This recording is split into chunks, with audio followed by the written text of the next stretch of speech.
Siempre estamos en la búsqueda de lo anhelado. ¿Y qué pasa cuando me encuentro en un nuevo comienzo? Cuando voy por lo que sé y me enfrento a lo desconocido. ¿Qué pasa cuando escojo mi propio camino y encuentro nuevas formas de aprender? Explorando nuevos mundos y rodeándome de una nueva generación de creadores y pensadores. Cuando parto hacia un futuro que no ha sido escrito y está lleno de descubrimiento, libertad y de opciones.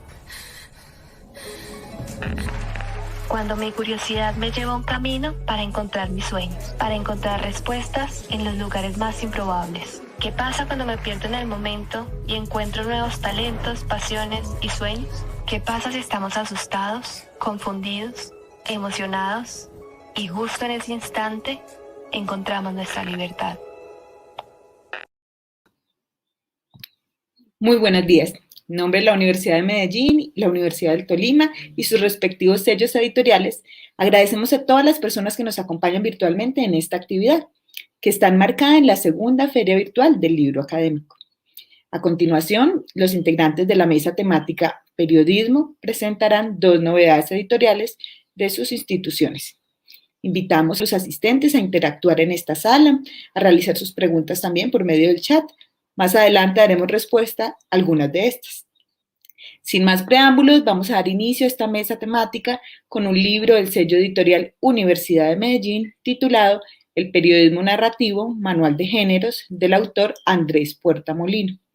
Él es comunicador social periodista, magíster en literatura colombiana, doctor en lenguajes y manifestaciones artísticas y literarias, postdoctor en literatura y actualmente es profesor de tiempo completo de la Universidad de Medellín. Adelante, profesor Puerta. Muy buenos días, Mayra, para ti y para todas las personas que están conectadas hasta ahora. Bueno, la idea de este libro surgió a partir de mi tesis doctoral, que era sobre crónica latinoamericana actual.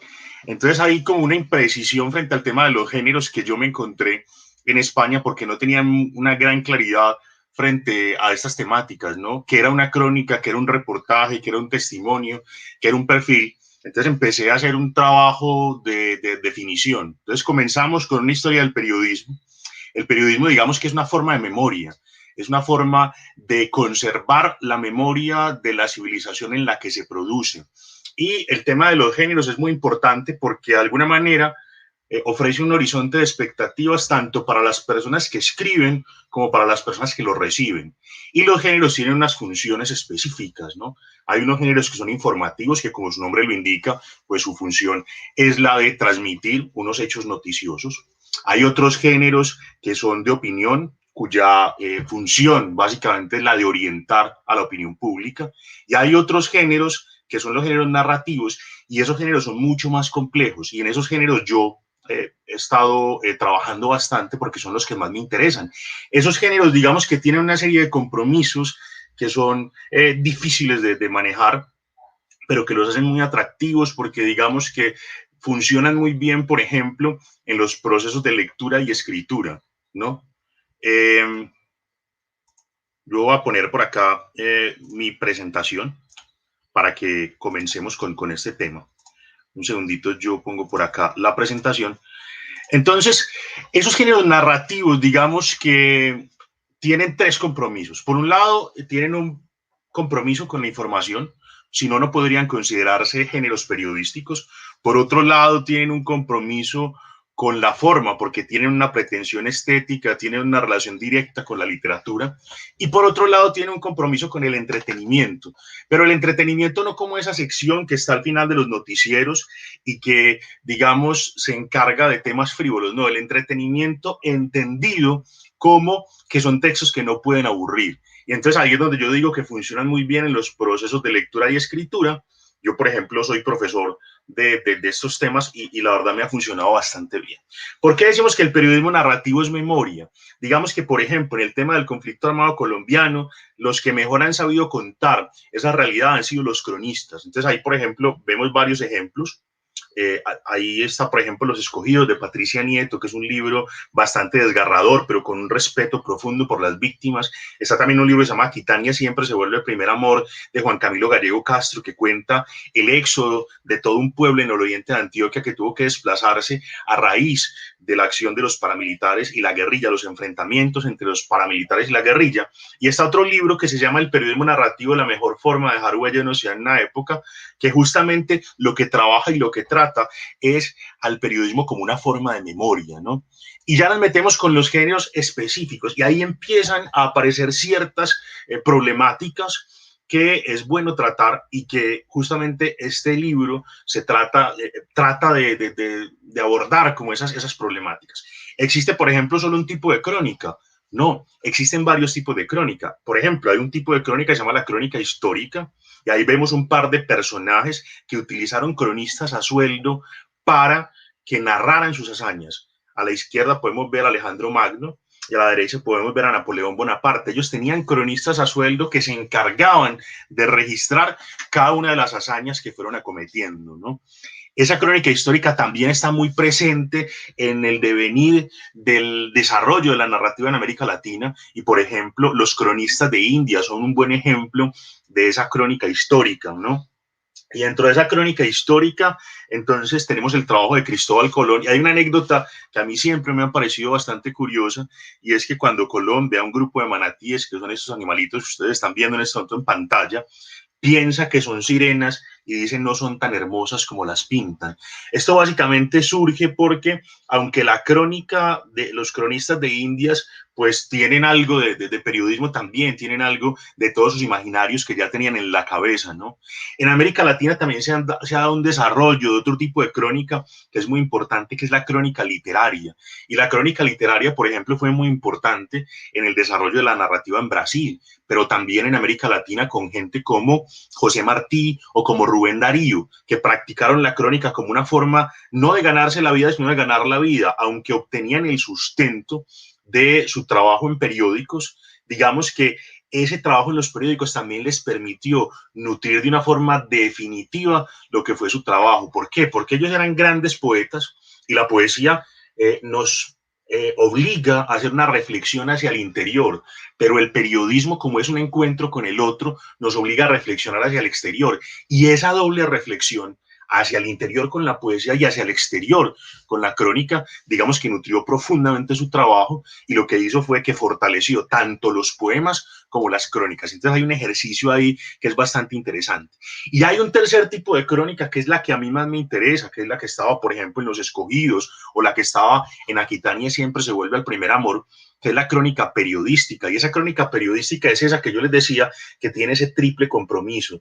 Tiene una investigación rigurosa porque tiene que enseñarnos algo que no sabíamos, pero además tiene un afán de trascendencia, y podemos leer una buena crónica de estas escritas hace mucho tiempo y encontrar todos los elementos de validez en la actualidad, porque digamos que le da ese privilegio a la función estética del lenguaje. Y además, como les digo, es entretenida. Entonces, por ejemplo, en los procesos de lectura y escritura, digamos que los estudiantes pueden acercarse mucho más fácil a este tipo de géneros.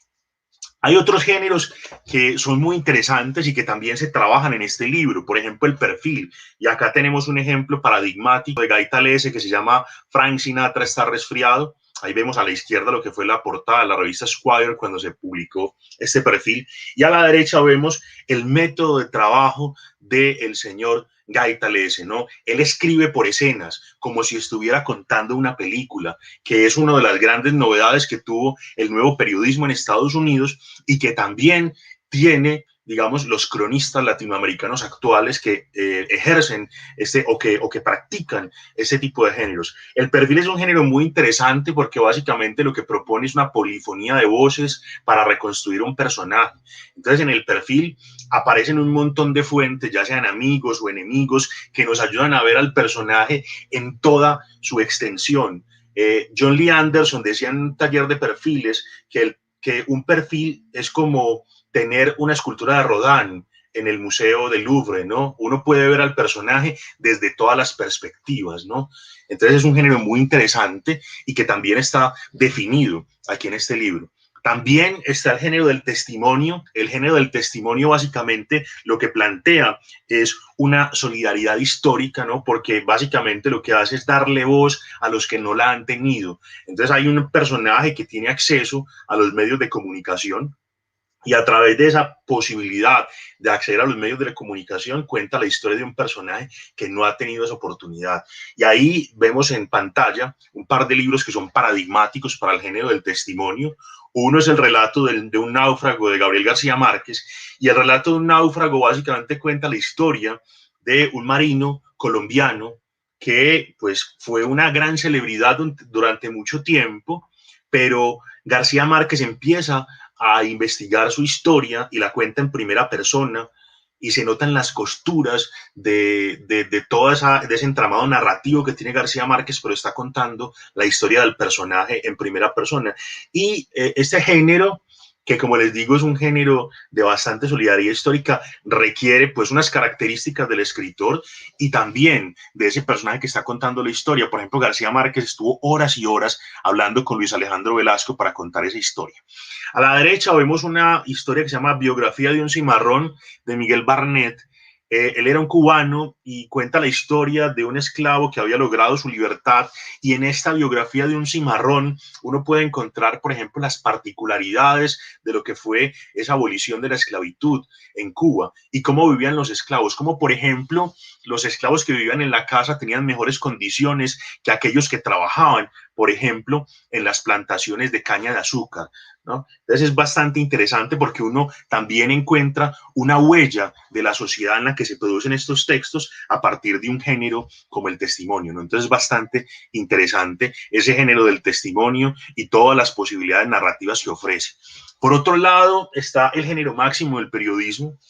El género máximo del periodismo es el reportaje, y a veces no hay como una precisión frente a cuáles son las características particulares que tiene el reportaje. Y por ejemplo, en muchos estudios que hay una confusión entre cuál es la diferencia que existe entre una crónica y un reportaje, ¿no? Básicamente el reportaje es un género que intenta responder a todos los interrogantes, que tiene una investigación tan profunda que justamente no deja ningún cabo suelto, ¿no? El reportaje transita por el pasado, el presente o incluso el futuro de un género, ¿no? Entonces es un género bastante rico, bastante complejo de practicar, y tiene pues como ciertas diferencias y ciertas particularidades con respecto al reportaje.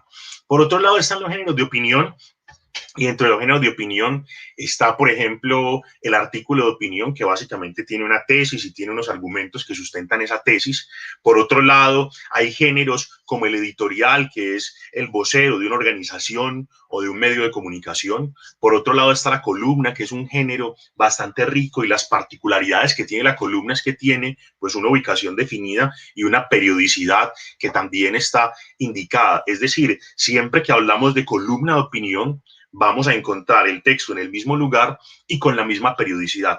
Entonces hay una definición de cada uno de estos géneros. Hay también un recorrido por lo que es la historia del periodismo y cómo esa historia del periodismo de alguna manera hizo que se necesitaran otras formas de contar la realidad, y esas formas de contar la realidad desembocan en los géneros periodísticos, y son los géneros periodísticos los que dan origen, por ejemplo, a las escuelas de periodismo, porque en las escuelas de periodismo digamos que hay una orientación a los reporteros profesionales para que ejerzan este tipo de géneros, y este libro lo que hace es una contribución a tratar de entender mejor cómo funcionan estos géneros, ¿no? Y conocer este tema de los géneros, digamos que le permite a uno tener como más claridad frente a este tema. Digamos que esto sirve mucho para el tema de los estudiosos del periodismo. Entonces, digamos que este manual entra a contribuir en la bibliografía que sobre este asunto pues puede existir en las escuelas de periodismo, ¿no? Digamos que en este momento la contemporaneidad lo que nos invita es a una hibridación de géneros y entonces digamos que los autores que practican este tipo de géneros, digamos que combinan a veces este tema, pero para los estudiosos de la cuestión es bastante importante ese tema de tener claridades de cuáles son las características que tienen cada uno de estos géneros para poder identificarlos, ¿no? Entonces me parece que este libro entra a contribuir a ese asunto.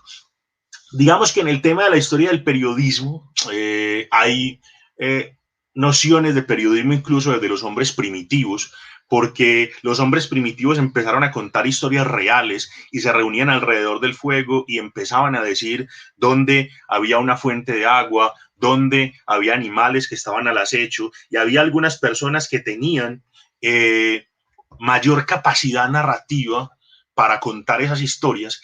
Y entonces, digamos que esas personas empezaron a desarrollar lo que era contar historias de no ficción, y esto tiene un desarrollo bastante importante en el tema del periodismo. En el tema del periodismo es bastante importante la curiosidad, y traigo a colación esta fotografía de Henri Cartier-Bresson de la curiosidad que tienen los niños, y cuando se ejercen este tipo de géneros, digamos que es necesario tener todos los sentidos despiertos para poder aproximarse a la realidad. La realidad tiene olores, colores, sabores y sonidos, y para poder reconstruir la realidad hay que dotar a estos géneros de este tipo de situaciones, ¿no? Esto es un fragmento de un texto que yo publiqué hace algunos años acerca de la crónica, y quiero compartir con ustedes para que vean más o menos cuál es como esas definiciones del tema de la crónica que ustedes pueden encontrar en el libro. La crónica es un texto que tiene la pretensión de la trascendencia, un género literario y por lo tanto artístico, eso sí, con grandes particularidades, como lo planteó Juan Villoro, para quien los cronistas, como los grandes del jazz, improvisan la eternidad. Los ingredientes, en su justa medida, han sido la obsesión de los buenos cocineros, de los científicos y de los cronistas. Cualquier error puede terminar en fracaso rotundo. Tratar de compilar tantos recursos al mismo tiempo lleva a la crónica a estar en un limbo permanente. Se trata de no escuchar solamente la invitación de la lira poética, ya que hay que atender también a la urgencia informativa y al compromiso político. Los triángulos amorosos siempre llevarán en su espalda la posibilidad de la tragedia. La crónica tiene la exigencia formal que le solicita la literatura, el compromiso ineludible con la información que le exige el periodismo, y una visión que está de parte de los que no han tenido voz. Entonces, acá en esta reflexión encontramos varios asuntos que son muy interesantes. Por ejemplo, el tema del compromiso político. Y es que en este tipo de géneros, a diferencia de los géneros informativos, hablo de los géneros de periodismo narrativo, hay una conciencia de una subjetividad. Son géneros profundamente subjetivos porque hay una serie de decisiones que afectan el escrito. Por ejemplo, el tipo de narrador que se utiliza condiciona el escrito, ¿no? Porque digamos que un narrador en primera persona tiene mayor cercanía, pero el ángulo del que se cuenta la historia es bastante reducido. En cambio, una historia en tercera persona tiene un ángulo mucho más amplio, pero es un poco más lejano del lector, ¿no? Y el tema del compromiso político tiene que ver con que, por ejemplo, la crónica en toda América Latina ha tenido una idea de ponerse del lado de las víctimas, y ahorita seguramente en el otro libro que se va a lanzar esto va a quedar bastante claro, ¿no? Desde los cronistas mexicanos que se han encargado de relatar la violencia narco, pasando por los cronistas de El Salvador que han denunciado, por ejemplo, el drama de la migración, o algunos cronistas colombianos que también han dado cuenta de todos los rigores del conflicto armado. Y ahí les recomiendo, por ejemplo, esos libros que vimos al principio, que de alguna manera dan cuenta de ese tema del conflicto armado colombiano, ¿no? Digamos que hay algunos visos de periodismo, incluso en la primera historia escrita de la que tenemos memoria, que es la historia de Gilgamesh, ¿no? Porque ahí, aunque hay ciertos componentes de ficción, así como también los había en los cronistas de Indias, digamos que también uno puede rastrear las costumbres que había en ese momento en esas sociedades, cómo cultivaban, cómo establecían sus ceremonias religiosas, en fin, una serie de elementos que digamos que son bastante importantes para la crónica, ¿no?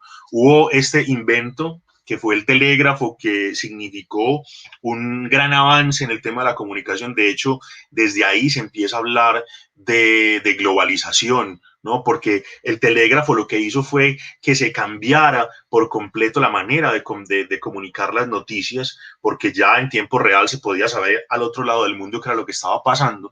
Y esto hizo que se introdujera, por ejemplo, el tema de la 6W, que es fundamental para el periodismo informativo, y también el tema de la pirámide invertida. La pirámide invertida nace también por la introducción de la publicidad para no tener que desbaratar todo el periódico, que en este momento se imprimen rotativas, pero antes se imprimía con letras de plomo y se armaba una por una.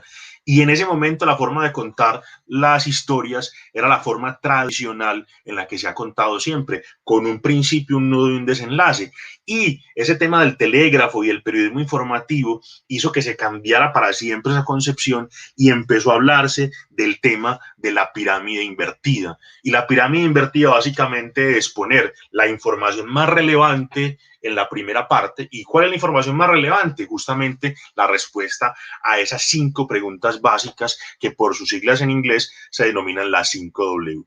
Estos 2 señores fueron muy importantes para el desarrollo del periodismo. Son Joseph Pulitzer y William Randolph Hearst. Ellos introdujeron grandes modificaciones al tema de la prensa con el fin de vender más periódicos y fueron un momento realmente muy importante. Ahí se desarrolló, por ejemplo, la primera página de los periódicos. Ahí también se desarrolló el tema de las suscripciones, se desarrolló también, por ejemplo, las revistas especializadas e introdujeron, por ejemplo, algunos asuntos como las caricaturas a color, que significaron un aumento en las ventas de los periódicos. Más adelante el tema de las relaciones de periodismo y literatura fueron fundamentales, por ejemplo, en el nuevo periodismo, y surgen algunos reportajes como A Sangre Fría de Truman Capote, que pues como les digo, trata de responder todas las preguntas y por eso tiene pues una investigación bastante rigurosa.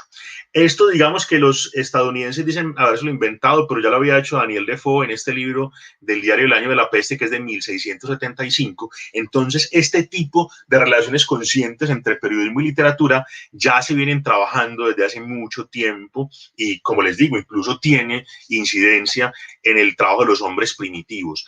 En Colombia, por ejemplo, fue definitivo el trabajo de Juan Rodríguez Freire con este libro que se llama El Carnero. El trabajo de José Martí, como les decía, también fue fundamental. En Argentina, por ejemplo, Rodolfo Walsh hizo una novela muy interesante que se llama Operación Masacre. En Colombia, por ejemplo, el trabajo de García Márquez es fundamental y tiene 6 tomos de toda su obra periodística, de todos estos temas, digamos, que se habla en el libro, ¿no? Y en la actualidad, algunos de los que mejor cuentan las historias y los destinos de América Latina son los que son llamados los nuevos cronistas de Indias, y hay grandes representantes, digámoslo así, en todo el continente, y ustedes pueden encontrar ahí pues un abrebocas a lo que es el análisis de todo ese trabajo. Muchas gracias.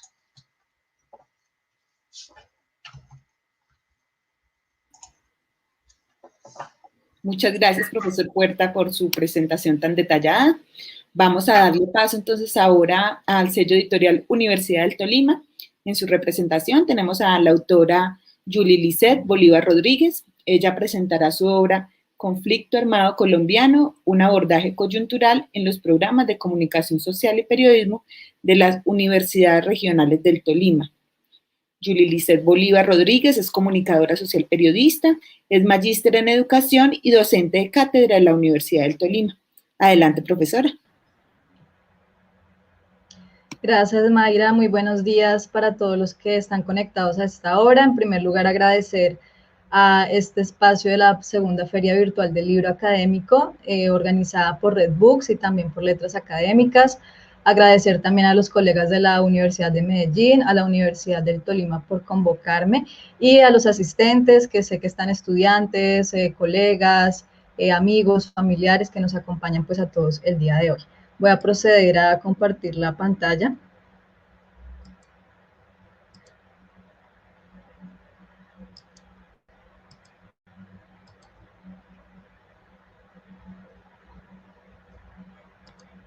Bien.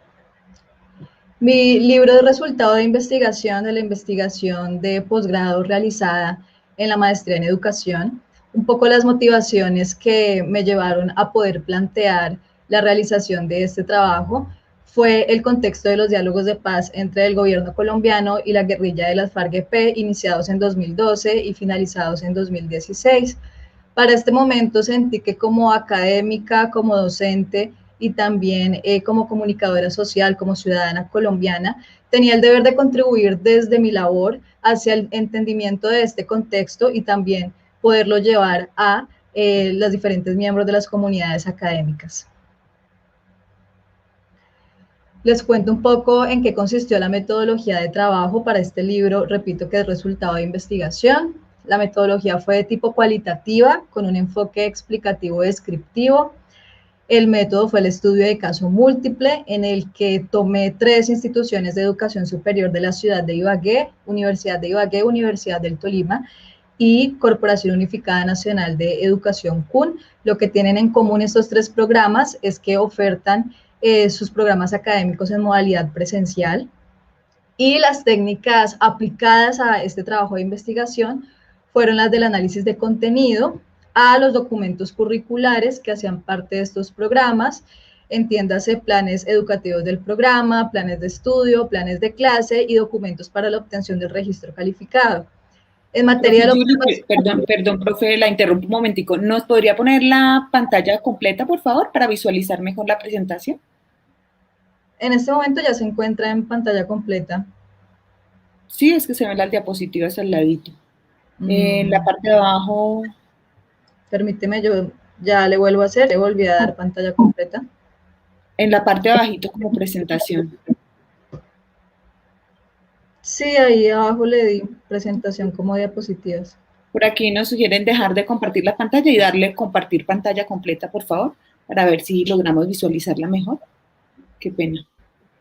Ok.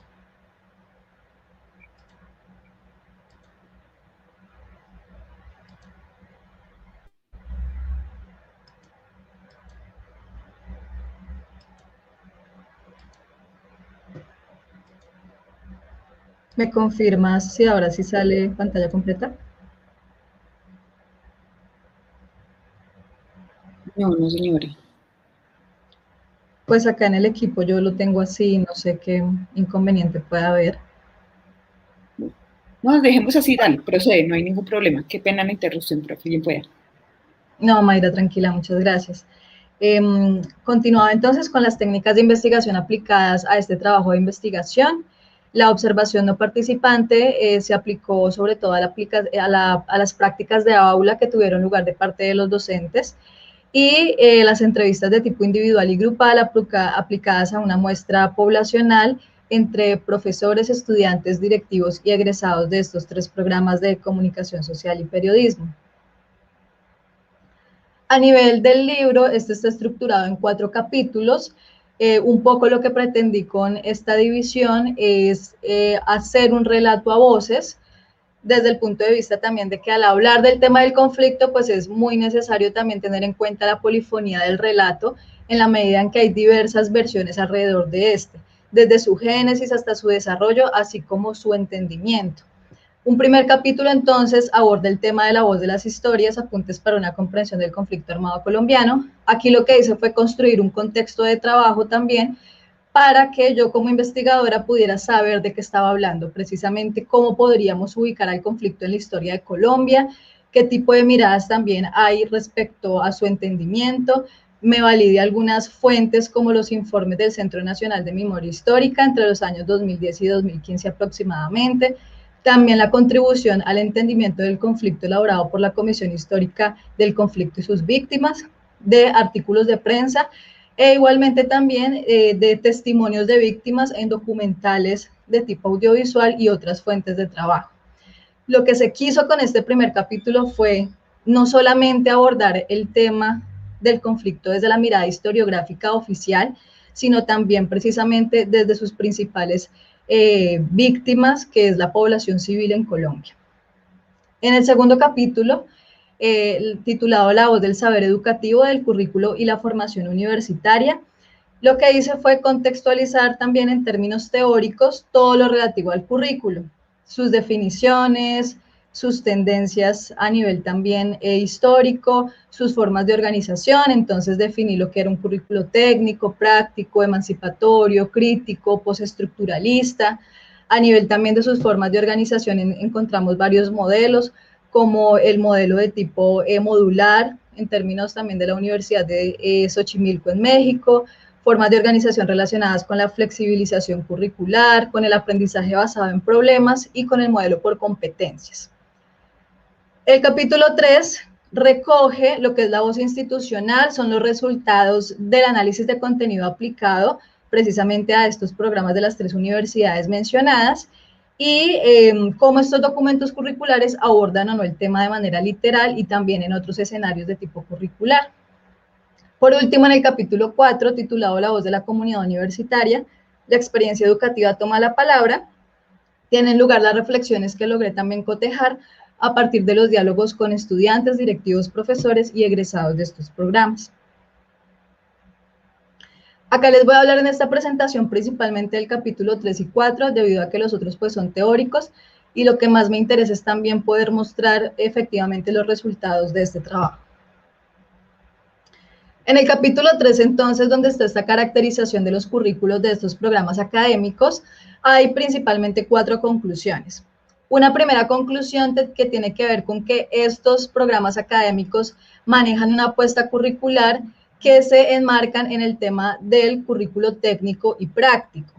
Técnico en el sentido de que habitualmente los planes de estudio, los planes de clase que reciben también diferentes denominaciones en las universidades, plantean unos objetivos definidos para lograr en cierto tiempo y, producto de esto, hacer ejercicios también de evaluación al respecto. Esto es lo que entendemos a la luz de autores como Ralph Tyler y también Hilda Taba, lo que es un currículo técnico. En el caso del currículo práctico, se encontró que efectivamente es el docente el orientador principal de estos procesos de formación al interior del aula, y de sus decisiones depende o no si el tema del conflicto pues es abordado de manera directa. Este tema del currículo práctico también pues lo trabajé desde el punto de vista de Lawrence Stenhouse. Encontramos que en las 3 universidades el principio de flexibilización curricular también está presente. En cuanto a las formas de organización, hay una variabilidad, sin embargo, en los 3 currículos de las universidades hay también una mixtura de diferentes formas de organización curricular. Lo que hago acá es mostrar un poco cuál fue la predominancia en cada uno de estos centros académicos. En el caso de la Universidad de Ibagué, encontramos que su currículo es de tipo cuasi modular, quise llamarlo de esta manera, porque si bien hay una articulación entre diversas asignaturas en el caso del programa de comunicación de esta universidad, en el que los estudiantes durante el periodo de estudio y de trabajo de esta investigación abordaron el tema de los acuerdos de paz a través de la realización de una revista, de un documental de tipo audiovisual y de una mesa ciudadana, no se integra de manera interdisciplinar el tema, sino que se queda solamente en el programa académico. Por eso entonces lo definí como cuasimodular. En el caso de la Universidad del Tolima hay una predominancia del aprendizaje basado en problemas. Recordémoslo, pues que tiene que ver un poco con cómo los currículos también responden a ciertas problemáticas y necesidades sociales y se encausan precisamente esas acciones educativas para poder responder a estos. Por último, en la CUN, su modelo pues está tremendamente marcado por los ciclos propedéuticos, es su apuesta curricular, marcado también por las competencias según los estándares del Ministerio de Educación Nacional para el tema de la educación superior. Sin embargo, las competencias y el ABP también están en los otros currículos de las universidades. Entonces, como lo digo, este principio de flexibilización curricular hace que haya también una hibridación en esos términos. En tercer lugar, como conclusión, pues tenemos que el abordaje del conflicto se da de manera diferencial en cada institución en sus currículos. En la Universidad de Ibagué podríamos decir que en sus documentos curriculares, planes de estudio, planes de clase, lo que se encuentra es una especie de eufemismo de la palabra conflicto. No aparece en sus documentos esta palabra, lo que aparece son alusiones como necesidades de contexto, necesidades regionales o problemáticas sociales y políticas, pero no se menciona la palabra conflicto como tal. En la Universidad del Tolima sí hay un reconocimiento del conflicto, no como conflicto armado, sino como conflicto social, y en la CUN, en los documentos que se pudieron revisar, porque pues hubo también algunos inconvenientes para acceder a esa documentación, pues encontramos que hay una omisión del término y no aparece dentro de sus documentos curriculares. Finalmente, podríamos decir entonces que el tema del conflicto, aunque no está plasmado de manera literal y significativa en la parte curricular de los programas, lo que sí es cierto es que hay una presencia o hubo una presencia en ese momento importante en otros escenarios que hacen parte de la formación integral de los estudiantes. Escenarios como los eventos, semanas de la comunicación, trabajos de grado de los estudiantes, grupos de investigación, semilleros, también en los medios de comunicación de las universidades, en el caso de la Universidad de Ibagué, el sistema de medios El Anzuelo, y en el caso de la Universidad del Tolima, Tu Radio. Entonces, estos escenarios extracurriculares que se denominan, pues también abordan este tema de una manera mucho más fuerte y no están tan presentes dentro de la apuesta curricular y académica de los programas. Es de resaltar que la Universidad del Tolima desde el año 2019 está implementando en su programa la reforma curricular aprobada en este año, y acá pues aparece una asignatura que sí trabaja el tema de una manera directa denominada Comunicación para la Paz. Entonces es una experiencia también de resaltar dentro de este análisis. Y el capítulo 4, recordemos, aborda o compende pues este tipo de reflexiones que emergieron a partir de las entrevistas realizadas con estudiantes, egresados, docentes y directoras de programa de los 3 programas académicos analizados. Les voy a hablar de 7 puntos claves que resumen también las conclusiones de estas reflexiones. Aquí lo que vamos a encontrar son extractos de las entrevistas que precisamente nos permiten llegar a estos 7 puntos. Un primer punto tiene que ver con la afirmación de que hay una deuda histórica en la academia, que se resume en la frase: quien no conoce la historia está condenado a repetirla. Tanto estudiantes como docentes la mencionaron. Vemos acá testimonios de docentes, como este primero, de estudiantes, perdón, en el que se reconoce que se tienen nociones muy vagas sobre el contexto del conflicto, no se conoce como tal la historia de, según el estudiante en ese momento, 52 años para poder opinar. Otro estudiante afirmó que sabe que empezó por una ideología política, pero que al no ser escuchados ciertos sectores, pues decidieron tomar la vía armada. En el caso de uno de los docentes, reconoce que la historia del conflicto es un trabajo que cuesta entender, pero es la memoria de este país. Entonces se debe tener también un sentido de razonamiento pues, sobre este fenómeno. Un segundo punto clave dentro de este capítulo 4 del libro es precisamente que el tema de no hablar del conflicto directamente es un problema estructural, es decir, que en las universidades no solamente sucede esto, sino también en instancias como la educación básica y media. Un egresado comenta que alguna vez en su educación básica y media le pusieron alguna tarea que tenía que ver con recortar periódicos sobre noticias del conflicto. Realmente, pues para este egresado, digamos lo que el ejercicio se quedaba solo ahí y no había una contextualización al respecto. En ese sentido, entonces, vemos que también cuando se habla del tema del conflicto se recurre sobre todas las fuentes oficiales o historiográficas, lo cual niega también otras versiones dentro de lo que pues ha sucedido durante tanto tiempo en nuestro país. Una opinión de un docente tiene que ver con que sí se toca el tema de la violencia, pero que como se planteó en la hipótesis de este trabajo, pues no existe una metodología, una apuesta curricular como tal que lo incorpore dentro de los programas como algo básico y necesario de ver. Simplemente es algo eventual o esporádico si está ligado a la coyuntura nacional. Un docente comentó también que para la academia, pues el conflicto en la comunicación nunca existió, y este también es un problema estructural porque se cree que solamente las ciencias humanas y sociales son las que deben hablar del conflicto y desarrollar investigaciones al respecto, cuando desde mi punto de vista como investigadora, todos los ciudadanos colombianos deberíamos comprender este fenómeno a partir de bases teóricas en perspectiva histórica, social y política. Una tercera conclusión en este capítulo tiene que ver con la dificultad de que el conflicto todavía está activo, y eso deriva en diferentes riesgos tanto para los docentes como para miembros de las comunidades educativas. Hubo un docente que trató un poco también como de decir que él ante todo era un ciudadano antes que un docente, y que digamos que no le interesaba si era estigmatizado como guerrillero o como una persona de izquierda, por ejemplo, si abordaba el tema del conflicto, que sencillamente lo importante es poner el tema sobre la mesa con argumentos, y precisamente de eso se trata la deliberación, dice el profesor. Otro, en cambio, dice, yo no sé quién está parado enfrente mío, ¿sí? No sé si esta persona tenga eventualmente vínculos con algún grupo armado, tenga algún familiar, o también sea simpatizante de la insurgencia. Entonces, ante eso, el profesor decía, yo no sé si hablar o no del tema, de hacerlo de manera disimulada, pues con el objetivo también de salvaguardar mi integridad.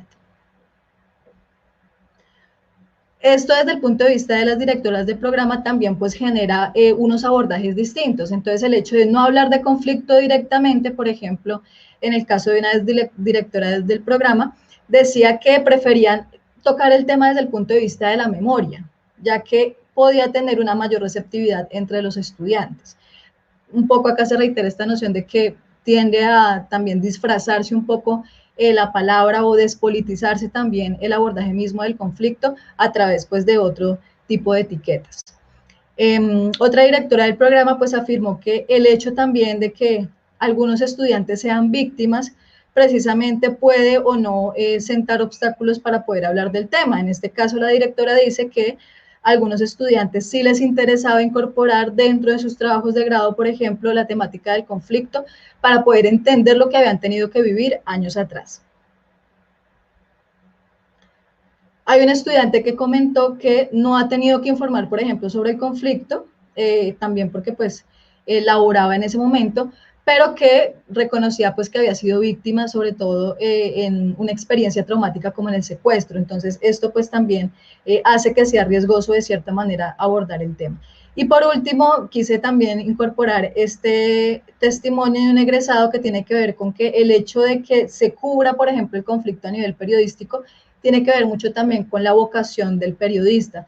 Entonces, este egresado de manera muy crítica decía que no todos los estudiantes quieren ser ese periodista de calle, ese periodista de tropa, según lo llama este egresado, y por eso entonces puede que, como no se ve la demanda en la formación, no tengamos entonces periodistas que estén dispuestos también a tomar esos riesgos.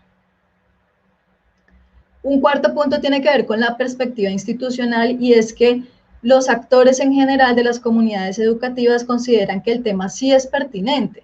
En el caso de un docente, en el caso de este docente sí niega un poco el hecho de que desde los programas haya una asignatura puntual que se llame conflicto, debido a que las sociedades no son solo conflictos, sin descartar su importancia, pero de cierta manera, si los programas se encasillan en ese tipo de temáticas, para este docente, pues no habría una consideración holística también de lo que sucede en nuestras realidades. En el caso de los estudiantes, pues sí existe un interés por poder profundizar en el tema del conflicto desde sus profesiones. Este estudiante, por ejemplo, que ustedes ven en pantalla, decía que sería muy bueno un abordaje de forma dinámica, sobre todo desde el aprendizaje situado con las poblaciones, untándonos de gente, según dice el estudiante, y aportar sobre todo a la transformación social también desde la universidad pública. En el caso de un egresado, pues manifiesta que habría sido interesante que durante su formación se abordara el tema para poder también construir un criterio como ciudadano, no solamente como profesional. En quinto lugar, tenemos que dentro de las preguntas formuladas a los docentes y directoras de programa, pues quise también preguntarles sobre la responsabilidad del periodismo dentro de lo que sería la prolongación del conflicto armado. Muy arriesgada esta afirmación, pero los docentes y directoras, pues de cierta manera encontraron que el periodismo efectivamente sí tiene su cuota de responsabilidad en lo que ha pasado durante todo este tiempo. Un docente dice, fuimos muy erráticos, nos casábamos con una postura, contábamos parcialmente lo que sucedía.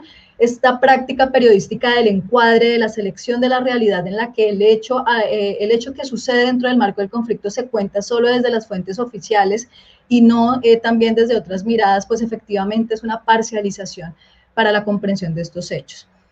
Una directora del programa afirma que no es fácil desaprender, los medios han hecho mucho daño para que la gente sea mucho más violenta. El punto está en definir si de verdad se quiere fortalecer el proceso de paz o no, porque también, como sabemos, cada medio tiene pues su propia adscripción en ese sentido. Un docente afirma que el medio pues ha adoptado, los medios en general han adoptado una visión objetivista, al decir qué pasa sin importar si tiene efectos positivos o negativos, porque sabemos que el género de la noticia pues es el que predomina en la mayoría de los trabajos periodísticos, y esto pues también limita la mirada que se pueda tener para temas como el conflicto. Un sexto punto tiene que ver con la coyuntura del plebiscito por la paz. que, como recordarán, pues fue un poco el periodo en el que se hizo el trabajo de campo de esta investigación. Aquí, 2, 3 profesores manejaron en sus clases o pusieron como debate en sus clases los puntos del acuerdo de paz y también la pregunta que en ese tiempo se iba a formular en el plebiscito por la paz. Lo que se encontró de parte de los estudiantes fue el rechazo de algunos estudiantes, pues llamaban a este plebiscito por la paz con los siguientes epítetos: una patraña del gobierno, un montón de mentiras, también este fantasma del castrochavismo viene aquí a tener lugar, el país se convertirá en otra Venezuela, e igualmente hubo una subestimación acerca de que algunas personas en Colombia podían o no caer en lo que sería esa trampa del plebiscito por la paz, ¿no? Entonces hubo un clima de bastante tensión en esas clases en las que se hablaba concretamente de este tema.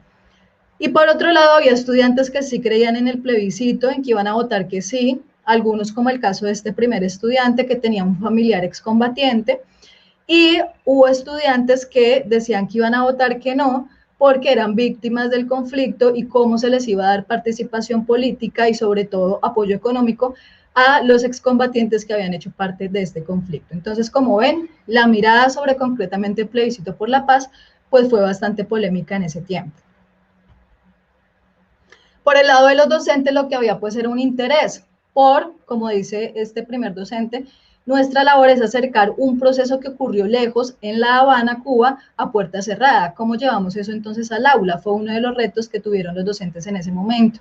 Y los medios de comunicación se han quedado muy cortos en informar sobre el plebiscito. Realmente, vuelvo y reitero, la conclusión principal de este trabajo es que si los hechos de conflicto hacen parte de la actualidad nacional, se abordan en el aula. Si no, entonces no aparecen de una manera significativa o profunda.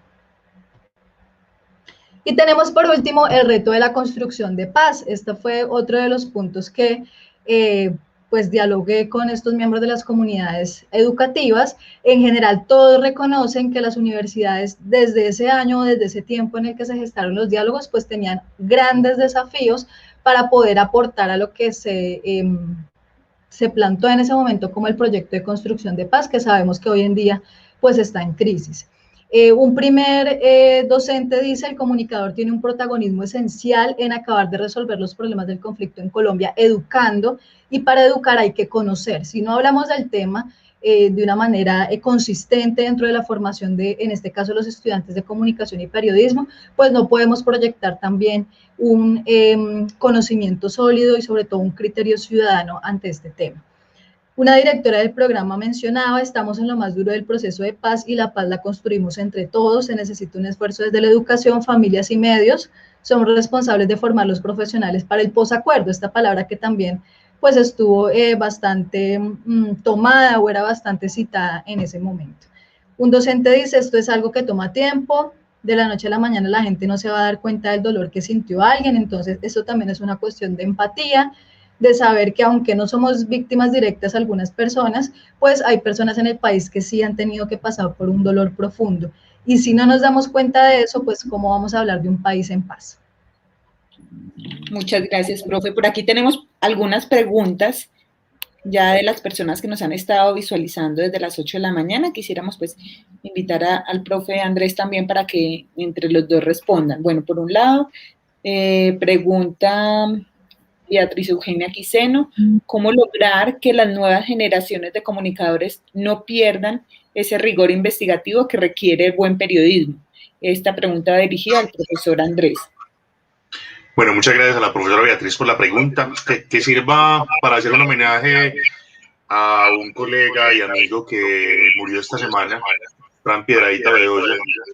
Él en sus clases utilizaba el libro y básicamente lo que planteaba era que este tipo de géneros de periodismo narrativo lo que buscan es incentivar justamente ese tema de la investigación, porque digamos que el periodismo narrativo busca no encontrar el rostro humano de la noticia.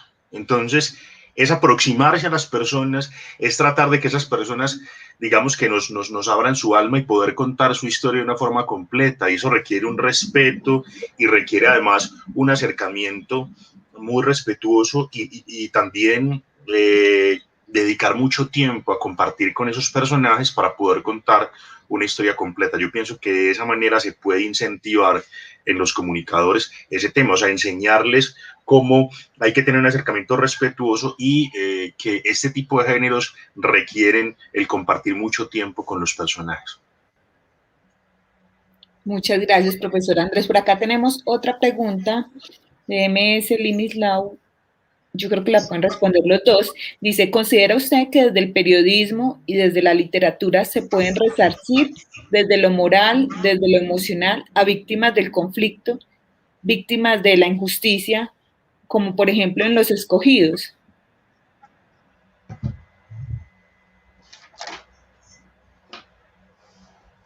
Como hiciste la pregunta a los dos, si quiere la profesora que comience a responder y yo más adelante doy como mi apreciación. Bueno, profesor Andrés, muchas gracias. Sí, mira, yo pienso que concretamente desde mi ámbito, que es la educación superior, los programas de comunicación social, el periodismo, en los que he dado también clase, pienso que la literatura es un buen recurso como estrategia también de enseñanza. Los estudiantes son bastante receptivos al tema del lenguaje literario, es un lenguaje que permite también problematizar de una manera también más estilística, no retórica, también usando todo este tipo de recursos de la literatura, un tema tan crudo y tan fuerte como lo es el conflicto armado. Entonces, sin duda, esto permite, por un lado, que estudiantes, por ejemplo, de comunicación puedan comprender esta problemática o este fenómeno social y político de trascendencia histórica desde ese punto de vista, pero además los conecta también de una manera directa y emocional, como se plantea también en la pregunta, con lo que podrían ser testimonios de víctimas e incluso como el comunicador social en contexto de trabajo, en el sentido también de acercarse a las poblaciones víctimas del conflicto, puede ser un generador de procesos comunicativos que involucre precisamente a través de temas como el lenguaje literario esos testimonios de víctimas. El comunicador social y periodista tiene esa misión y es precisamente estar en contexto, estar del lado de los desposeídos, como lo decía también Kapuczynski, y efectivamente es un deber que debe tenerse en cuenta dentro de la concepción de la profesión periodística. Yo conecto con lo que plantea la profesora Julie y además, digamos que me parece muy importante lo que hacen estos cronistas de ir hasta el lugar en el que suceden estos acontecimientos. Muchas veces es como esa otra Colombia que a veces desde las grandes ciudades, digamos que no tenemos tan presente, ¿no? Y es muy importante también el trabajo de los docentes en replicar ese trabajo que hacen los cronistas para que haya una conciencia en los estudiantes de pues todo eso que sucede en esa otra Colombia, ¿no? Entonces me parece que a través del periodismo narrativo se puede difundir la historia de estas personas, conocer, generar empatía, que me parece muy importante en este momento en Colombia. Muchas gracias, profe Andrés. Por acá tenemos otra pregunta de Hasblady Peña. Dice, una de las críticas que han debido resolver los historiadores es procurar la objetividad. Para ello, emplea, por ejemplo, la crítica a las fuentes. ¿De qué manera resuelven esta cuestión en el periodismo? Bueno, un saludo a Hasblady, una colega muy especial que aprecio mucho. Muchas gracias por estar acá el día de hoy. Bueno, desde el periodismo podríamos decir que esto se resuelve desde el posicionamiento que tiene el profesional en periodismo. ¿Qué tipo de periodismo ejercer?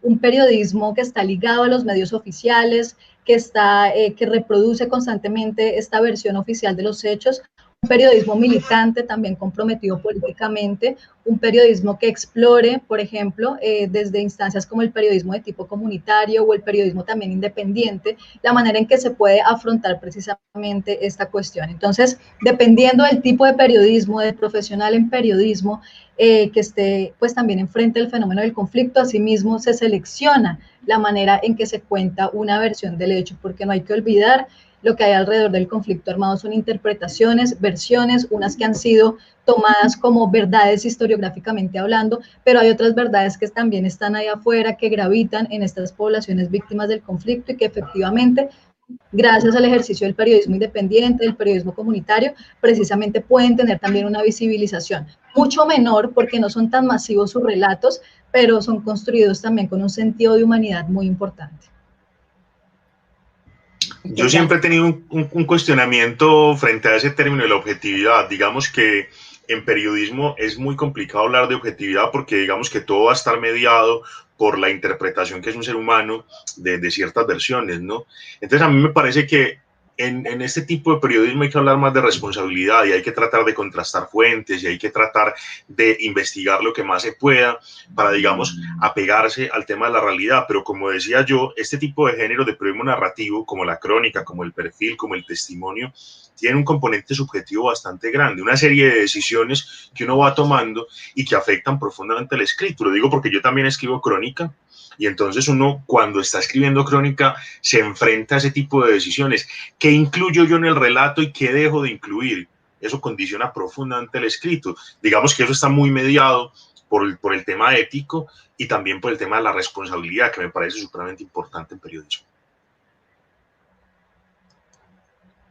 Bueno, ya para finalizar vamos a leer como algunos de los comentarios que aparecen por aquí en el chat. Tienen muchas felicitaciones de nuestros dos profes. Profesor Andrés, lo felicito por su obra, es usted muy claro en su exposición. Rocío Reyes dice felicitaciones a Julie Bolívar por su libro y su análisis.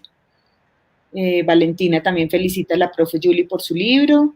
La profe Beatriz agradece la respuesta que dio el profesor Andrés.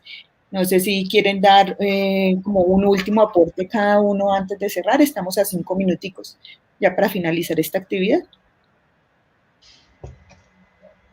Profe Julie. Pues en mi caso es reiterar un poco que lo que quiere el libro es dejar una inquietud, no dejar el tema del conflicto desde el punto de vista de la ideologización, que sabemos que tiene completamente polarizado este país, en medio de esa lucha por defender cierta ideología o partido político o redentor, ¿sí? Que también, digamos, lo que es un poco el error, creo yo, de tratar de ligarnos o de enunciarnos desde esas ideologías políticas, porque dejamos de ver el conflicto como fenómeno y sobre todo dejamos de reconocer a las víctimas del conflicto, que aquí son lo principal. Entonces la invitación es a desligarnos un poco de esa lucha ideológica en torno al tema del conflicto y desde la academia, desde la formación educativa también tratar de encontrar respuestas en un asunto que, como lo he dicho en esta presentación, es un deber de todo ciudadano colombiano poder estudiar el conflicto de su país.